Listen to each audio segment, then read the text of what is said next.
ఆయన ఆ రోజు మాట్లాడిన మాటల్లో మొత్తం దీన్ని ఒక సూక్ష్మంగా ఒక్క వాక్యంలోకి తీసుకొచ్చారు. పోలవరం ప్రాజెక్టును చంద్రబాబు నాయుడు యూటర్న్ బాబు అని కూడా పేరు పెట్టాడు. చంద్రబాబు నాయుడు దాన్ని ఒక ఏటీఎం లాగా వాడుకుంటున్నాడు, పిండుకుంటూనే ఉన్నాడు. దాంట్లోంచి ఒక కామధేను లాగా ఇప్పుడు కావాలంటే అప్పుడు పిండుకోవడానికి ప్రాజెక్టు చేయాలనుకోవట్లేదు అని ఆ రోజు సాక్షాత్తు ప్రధానమంత్రి, ఇప్పుడు కూడా ఆయన మళ్ళీ ప్రధాని కావడానికి ఈ ఎన్నికల్లో కూడా పార్టీ ఇచ్చేస్తోంది. అండ్ అమిత్ షా గారికి కూడా ఈ విషయం తెలుసు. అది సహించలేకనే జనం రిజెక్ట్ చేశారు. ఈ విషయం తెలియదా? ఆయనకు తెలియదా? రాజకీయాల కోసం రాజకీయాలు మాట్లాడచ్చు, కానీ పాయింట్అవుట్ చేస్తారు ఇట్లాంటివన్నీ అనేది కూడా చూసుకోవాలిగా. రెండో విషయం, ఎలాగో పోలవరం వచ్చింది కాబట్టి చెప్పాలి. 14లో అధికారంలోకి వచ్చి ఈ ముగ్గురు కలిసి, ఆ రోజు ముగ్గురే జగన్మోహన్ రెడ్డి గారు రోజు చూపిస్తుంటారు, 3 తలకాయలు చూపిస్తూ వీళ్ళు ముగ్గురు ఆ రోజు వచ్చి ఏం హామీలు ఇచ్చారని మా నాయకుడు రోజు చూపిస్తుంటారు, అందరూ చూస్తూనే ఉన్నారు. ఆ హామీలు ఎట్లా తుంగలో దొక్కారనేది కూడా చంద్రబాబు నాయుడు చెప్తున్నారు. ఈ ముగ్గురు అధికారంలోకి వచ్చాక 14 నుంచి 17 వరకు పోలవరం గురించి ఎందుకు చంద్రబాబు నాయుడు ఊసెత్తలేదు? ఎప్పుడైతే స్పెషల్ స్టేటస్ అనేది గాలిలో వదిలేసి స్పెషల్ ప్యాకేజ్ అని చెప్పి ఒకదానికి రాజీపడి పోలవరం ప్రాజెక్టుకు సంబంధించినంత వరకు కూడా పర్మిషన్ తెచ్చుకున్నాడో అప్పుడే చంద్రబాబు నాయుడు పోలవరం మొదలు పెట్టాడు. అప్పుడు కూడా ఏం చేశాడా అంటే, పోలవరం ప్రాజెక్టుకు సంబంధించినంత వరకు ఏం చేశాడు ఆయన?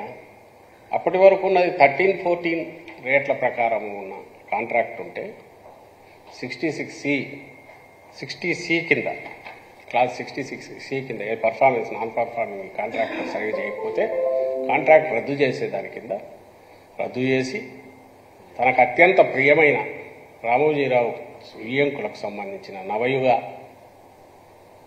కంపెనీకి కట్టబెట్టాడు. 13-14 రేట్ల ప్రకారం ఇవ్వాల్సిన ఒరిజినల్ అగ్రిమెంట్ ప్రకారము సేమ్ కండిషన్స్ కాంట్రాక్టర్ కూడా ఒప్పుకున్నాడు, అంటే 13-14 రేట్ల ప్రకారమే చేయడానికి.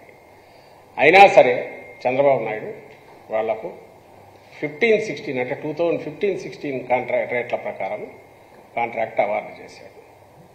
అంటే స్ట్రైట్గా 2013-14కు 15-16కు ఉన్న తేడా ఏందో మొత్తం అంతా కూడా అది కరప్షన్ తప్ప ఏమవుతుంది వాళ్ళకి ఇచ్చేశాడు. దాంతోపాటు చేసినవి చాలా ఉన్నాయి. వాళ్లకు కావాల్సినంత అమౌంట్ కానీ, వర్క్ జరగకపోయినా అడ్వాన్సులు ఇవ్వడం కానీ, మొబిలైజేషన్ అడ్వాన్స్ విపరీతంగా ఇచ్చేసి అంతకుముందు ఇచ్చింది అట్లే క్యారీ ఫార్వర్డ్ చేసుకోవడం కానీ, ప్రతిదానికి క్యాబినెట్లో పెట్టడం, అప్రూవ్ చేయించుకోవడం, అన్నీ బహుశా అంత చిన్న ముద్దుగా మురిపెంగా చూసుకున్న కాంట్రాక్ట్ ఎవరు ఉండింటారు. కానీ ప్రాజెక్ట్ కాలే. ఉన్న కాలువనే వెడల్పు చేయడము, పట్టిసీమ ఒకటి చేయడము, దీని దగ్గర మట్టి పనులు చేయడము, ఇది చేసి వదిలేశాడు. కాఫర్ డ్యామ్ అనేది కొత్తది తీసుకొచ్చాడు. కాఫర్ డ్యామ్తో నీళ్లు ఆపి దాన్ని చూపాలని చూశాడు. అది హిస్టరీ, రెస్ట్ ఈజ్ హిస్టరీ. ఈరోజు ఆలస్యమైందంటే దేనికి అయింది నేను సెంట్రల్ గవర్నమెంట్కి తెలుసు, అందరికి తెలుసు. ఆ రోజు ఆయన చేసిన పాపం, చంద్రబాబు నాయుడు చేసిన పాపం, నాట్ ఓన్లీ పోలవరం తెచ్చుకొని తన ఆదాయం కోసం చూసుకోవడం, కాంట్రాక్టర్ తన వాడిని పెట్టి అడ్డంగా ఇంతకుముందు ఆయన మోడీ గారి మాటలో చెప్పినట్టు ఏటీఎం లాగా వాడుకోవడం తప్ప ప్రాజెక్టు పూర్తి చేయాలనేది చేయలే.